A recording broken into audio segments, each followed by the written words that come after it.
नमस्कार, मी अनुराधा तांबोळकर. अनुराधा चॅनलमध्ये तुमचं खूप खूप स्वागत आहे. आजचा जो बेत आहे की नाही तो अगदी सोपा साधा आहे. आता सध्या हिवाळा चालू आहे. बाजारामध्ये हिरव्या भाज्या भरपूर प्रमाणात आणि अतिशय ताज्या आणि छान मिळतात. आज पालक पाहिला आणि असं मनात आलं की आज 2 तरी पालकाच्या गड्ड्या घेऊन जाव्यात आणि 2-4 पदार्थ आपण पालकाच्या भाजीचे करू शकतो. म्हणून 2 गड्ड्या पालकाच्या मी घेऊन आले. आज जी मी भाजी करणार आहे ती पालकाची गरगटी भाजी करणार आहे, जी सगळ्यांना आवडते. करायला सोपी असते आणि मुख्य म्हणजे छान होते, चवदार होते. त्याच्याबरोबर आपण हिवाळ्यात विशेषतः मिळणारे आवळे असतात की नाही त्याची छान चटणी आणि कांद्याची आमटी करणार आहोत. पोळी, भात हे तर आपले रोजचे आहेतच. तर हा इतका सोपा, चवदार मेनू कसा करायचा ते बघण्याकरता आपण आपल्या स्वयंपाकघरात जाऊयात. येत आहे? आज आपण पालकाची गरगटी म्हणजे घोटून करणारी भाजी करणार आहोत. त्याच्याकरता पालक स्वच्छ धुवून आपण चिरून घेतला. त्याच्याकरता आपल्याला डाळीचं पीठ लागणार आहे, लसूण आणि हिरवी मिरची लागणार आहे. त्याचबरोबर आपण करणार आहोत आवळ्याची चटणी. त्याच्याकरता आपण मिरची 2 आवळे चिरून घेतलेत आणि कोथिंबीर. एका वेळेला पुरेल एवढीच आपण ही चटणी करून घेणार आहोत. त्यानंतर आपण करणार आहोत कांद्याची आमटी. त्याच्याकरता आपण तुरीची डाळ शिजवून घेतली भाताबरोबर कुकरमध्ये आणि नंतर थोडीशी कोथिंबीर आणि कांदा आपण चिरून घेतला. आता आपण स्वयंपाकाला सुरू करणार आहोत. 1:03 झालेत. आज जरा शूटिंगला उशीरच झाला बरं का. सकाळी इतकी गडबड चालू होती त्यामुळे उशीर झाला. आता पहिल्यांदा आपण भाजीपासून सुरुवात करूया. आता आपण पहिल्यांदा थोडंसं पाणी आपण याच्यात उकळत टाकलेलं आहे. त्याच्यात आपण ही पालकाची चिरलेली भाजी घालणार आहोत. आपण पालक शिजेल एवढंच पाणी घेतलं, नाही तर मग पालक शिजल्यावर ते पाणी ओतून द्या वगैरे आपल्याला करावं लागतं की नाही. म्हणून पालक साधारण आपला शिजेल इथपर्यंतच आपण ह्याच्यामध्ये पाणी घातलं. पालक शिजायला आपल्याला 2 ते 4 मिनटं लागतील. मागच्या गॅसवर मी पालक ठेवला आहे शिजायला. पालक शिजतोय तोपर्यंत आपण आमटी करून घेऊयात. आमटीला पहिल्यांदा आपण थोडंसं तेल घेतलं आहे. तर बऱ्याच जणांनी प्रश्न विचारला की तुम्ही ही भाजी दाखवता तर आधी त्याची तयारीचा वेळ तुम्ही धरला नाही आहे का. तर तयारी प्रत्येकाच्या पद्धतीप्रमाणे अवलंबून असतं. काही जण टी व्ही बघता बघता तयारी करतं. कुकर उसतो मी कणिक भिजवून घेतली आणि पालक चिरून घेतला, कांदा चिरून घेतला. त्यामुळे प्रत्येकाची तयारी करण्याची वेळ आणि पद्धत ही वेगळी असू शकते. त्यामुळे ती काही आपण याच्यामध्ये गृहीत धरली नाही. पण एवढी जर तयारी असेल तर आपला स्वयंपाक हा अर्ध्या तासात होतो असं मला नक्की माहिती आहे. तेल तापत टाकलं, त्याच्यात आपण मोहरी घालूयात. मोहरी तडतडली की आपण याच्यामध्ये हिंग, हा चिरलेला कांदा आणि हे आपण परतून घेऊयात.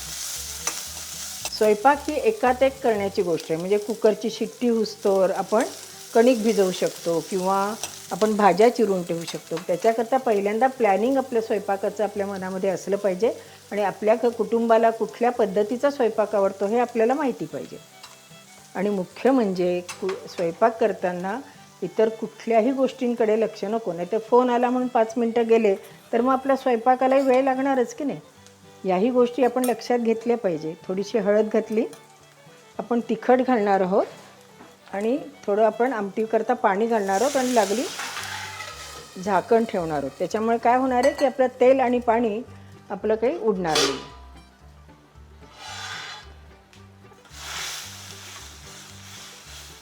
आता पाण्याला आपले थोडीशी उकळी आली. आपण याच्यामध्ये चवीपुरतं मीठ घालणार आहोत. थोडीशी धुवून घेतलेली चिंच, थोडासा गूळ. आता हे पाणी आपण मागच्या गॅसवर थोडंसं उकळत टाकणार आहोत. त्याच्यात आपण घरी केलेला जो हा काळा मसाला आहे तो मी 2 चमचे घातला. आता पालकाची भाजी जी आहे ती आपली उकळली गेलेली आहे, ती आपण पुढे घेऊयात आणि आमटी आपण मागे ठेवूयात. आता आपलं पालक शिजलेलं आहे. ह्याच्यातलं पाणी ते आपण थोडं काढून घेऊयात. काढून म्हणजे फेकून नाही द्यायचं बरं का, फक्त बाजूला काढायचं. हे छान आपण एकत्र करून घेऊयात आणि ह्याच्यात आपण डाळीचं पीठ घालून घेऊयात. जास्त जर पाणी असेल तर काय होतं की आपलं जी भाजी असते ती घोटली जात नाही. अशा वेळेला आपण समजा जर गॅस खालचा बंद केला तरीसुद्धा चालू शकतो. म्हणजे आपल्याला भाजी चांगली घोटून घेता येते. म्हणूनच याला गरगटी भाजी असं म्हटलं जातं बरं का. आता हे आपण छान मस्त घोटून घेतलं आहे. आता ह्याच्यात आपण पाणी घालूयात. मघाजी आपण पालकाचं पाणी काढलेलं होतं तेच आपण ह्याच्यामध्ये घातलेलं आहे. थोडंसं आणखीन पाणी घालूयात कारण आपलं डाळीच्या पिठाने आपली भाजी चांगली घट्ट होणार आहे. याला आपण फोडणी घातलेली नाही आहे. आपण वेळेवर फोडणी घालणार आहोत. जेवढ्या गुठळ्या मोडता येतील ना तेवढ्या आपण गुठळ्या मोडून घेऊयात आणि समजा एखाद दुसरी राहिली तरीसुद्धा ती चांगलीच लागते. समजा जर तुम्हाला असं नको असेल तर चक्क डाळीच्या पिठामध्ये थोडंसं पाणी घालून ते जर याच्यात घातलं तर गुठळ्या होत नाहीत. त्याच्यात आपण थोडंसं पाणी घालून घेऊयात. आपल्याला हवं त्याप्रमाणे पातळ किंवा घट्ट भाजी करायची. तिखट आणि थोडीशी हळद घालून घेऊयात. थोडीशी भाताबरोबरही खायची आहे भाजी, त्यामुळे आपण थोडी पातळ केली आहे बरं का. त्याच्यात आपण मीठ घातलं आहे आणि ही सगळी भाजी आता आपण चांगली शिजू देणार आहोत. आपण हे छान आता शिजवून घेणार आहोत आणि नंतर आपण त्याच्यावरती लसणाची फोडणी देणार आहोत. आता आपण तोपर्यंत आमटी करून घेऊयात. आमटीचा सगळा मसाला छान एकजीव झाला आहे. त्याच्यात आपल्याला आमटी थोडी पातळ पाहिजे म्हणून मी थोडं पाणी घातलं. आता ही जी डाळ आहे ही मी छान घोटून घेतली आहे. जेवढी आपल्याला हवी त्या पद्धतीने आपण घोटून घेऊयात आणि ह्याच्यामध्ये आपण घालूयात. असं आमटीचं पाणी आधी उकळून घेतलं ना की काय होतं की आपल्या आमटीला छान चव येते. गॅस लहान करायचा. पुन्हा हे आमटी आणि हे सगळं एकत्र करायचं. काही जणांकडे अगदी घोटलेली आमटी आवडते, काही जणांकडे अशी डाळ असलेली आमटी आवडते. आमच्याकडे थोडीशी डाळ असलेली आमटी आवडते म्हणून मी बेताचं घोटलं. तुम्हाला जर हवं असेल तर हँड मिक्सीने जरी डाळ फिरवून घेतली तरीसुद्धा चालू शकते. आता हे बाकीचंही आपण पाणी सगळं घोटून घेतलं ते आपण ह्याच्यामध्ये घालून घेऊयात. तर आमटीला आपण छान उकळी येऊ देऊयात. ती मागच्या गॅसवर ठेवूयात आणि आपली भाजी झाली आहे का ते बघूयात. आता ही भाजीसुद्धा आपण घट्ट पातळ आपल्या आवडीप्रमाणे केली तरी चालू शकते. काही जण फक्त हिरव्या मिरच्यांचा वापर करतात. आपण तिखट घातलं आहे. आपण फोडणीमध्ये आता हिरवी मिरची घालणार आहोत. भाजीला फोडणी देणार आहोत. आपली आमटी उकळती तोपर्यंत आपण आवळ्याची चटणी आहे याच्यात थोडंसं मीठ आणि थोडासा दाणे अगदी अर्धा चमचा एवढं घालून आपण ही वाटून घेणार आहोत. मोहरी तडतडली आहे त्याच्यात आपण लसूण घालून घेऊयात. लसूण थोडासा लालसर झाला की थोडा हिंग, थोड्या हिरव्या मिरच्या, ह्या कमी तिखटवाल्या आहेत आणि ही फोडणी आपण आपल्या आता भाजीवर घालूयात. जर तुम्हाला आपण लसूण खात नसू तर नुसतं मिरच्या हिंग याची फोडणी केली तरीसुद्धा चालू शकते. तशी भाजी आपली तयार झाली. समजा वाटलं तर एखादी उकळी आणली तरी चालू शकते, म्हणजे आणखीन भाजी थोडीशी घट्ट होईल. आज आपल्याला गरगटी भाजी पातळ करायची. तुम्हाला जर हवं असेल तर ही भाजी जी आहे ती आपण घट्टसरसुद्धा करू शकतो. आता एका बाजूला आपल्या आमटीला उकळी आलेली आहे. हवी तेवढी चिंचेचा आंबटपणा ह्याच्यात आलेला आहे. ती चिंच जी आहे ती आपण काढून घेऊयात. ही आपण थोडीशी कोथिंबीर आपण ह्याच्यात घालूयात. आपली कांद्याची आमटी तयार झाली. मग आम्ही चटणीचं सगळं साहित्य दाखवलं आहे. आपण चटणी पण मिक्सरमध्ये जाडसर वाटून घेऊयात. आता 1:25 झालेले आहेत. आपली भाजी, आमटी आणि चटणी ह्या तिन्ही गोष्टी म्हणजे तिन्ही पदार्थ आपले तयार झालेत.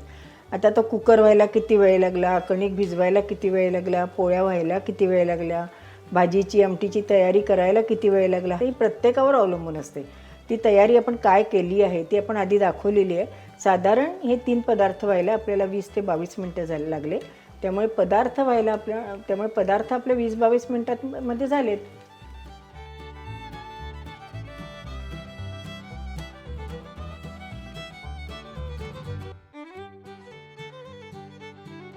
अशी गरगटी भाजी केली ना की नुसतं भात आणि गरगटी भाजी असेल ना तरीसुद्धा काम होतं. अगदी त्याच्याबरोबर मात्र एखादा उडदाचा तळलेला पापड पाहिजे बरं का. म्हणजे काय उत्तम मेनू तयार होतो. परंतु सगळ्यांनाच काय नुसता भात आवडतो घरच्यांना असं नाही बरं का.